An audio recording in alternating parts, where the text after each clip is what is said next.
So for Pine Barrens, I just want to focus on Paulie for this episode. We started with this really funny scene where he's getting his nails done when Tony calls him to go get money from the Russian guy. While they're trying to get the money, Paulie fucking provokes him by taking his universal remote and smashing it. And they end up beating the shit out of him and take him to the Pine Barrens to try to bury him. They realize he's still alive, so then when they try to get him to bury himself, he ends up attacking both of them and running away. He has 2 calls with Tony, and just each one gets worse and worse. And in the second one, he learns that he killed 16 Czechoslovakians. So they really gotta find him, and they gotta stay with it. And Paulie doesn't want to fucking stay. Paulie wants to leave ASAP. He doesn't want to deal with this bullshit. They can't find him, but they find this van, and they end up spending the night in it. Paulie and Christopher have this great scene. So it was during one of those calls with Tony that Paulie did end up lying to him, right? He says that the guy lunged at him and Chris. So we already changed the story once. Then on another call, he tells Tony, look, it's your nephew, something's up with him. I'll talk to you later. And Chris heard this. So they end up yelling at each other, and then Chris is just like, okay, if you're gonna kill me, kill me. And Paulie says, I'll fucking do it now. And then Chris pulls his gun on him. Chris does end up pulling back laughing. I think just realizing how fucked they both are without each other in the situation.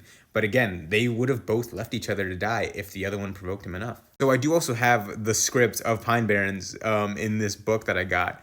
And I want to talk about it because there's a difference within the scene, right? Right here, this is where Chris pulls the gun down, right? What are we doing here? I'm losing my mind. Paulie, I'm fucking sorry. I'm sorry too. Promise me you won't leave me here. I'm not going to leave you.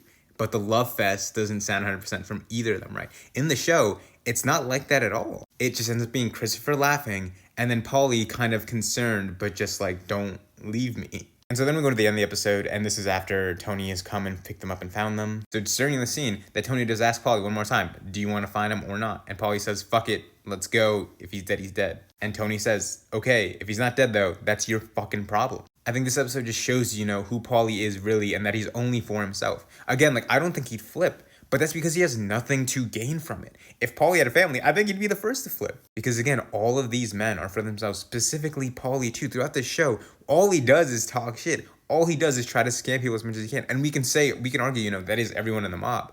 But understand that this is all Paulie does and all Paulie will do for his whole life. Overall, just a really funny episode. There's so much I didn't talk about, and there's so many great jokes. I would love to talk about this episode more in the comments. Thank you.